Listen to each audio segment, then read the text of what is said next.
Ayan guys, for today's video, sinamantala ko po na habang wala pa kaming mga pasok ngayon. Nagsemento kami dito sa aming iskinita. Ang hirap po pala magsemento dahil ang liit lang po ng space. Kasya lang yung tao na nakatagilid. Ayan, for today's video, ayan.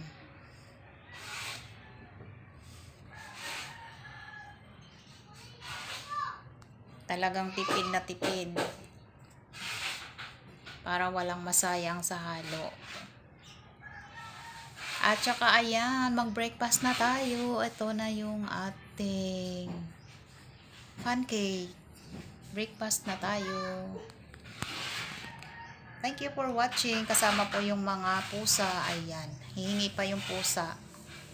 Pati po aso. Ayan, hihingi pa rin po yung aso. Bye! Thank you!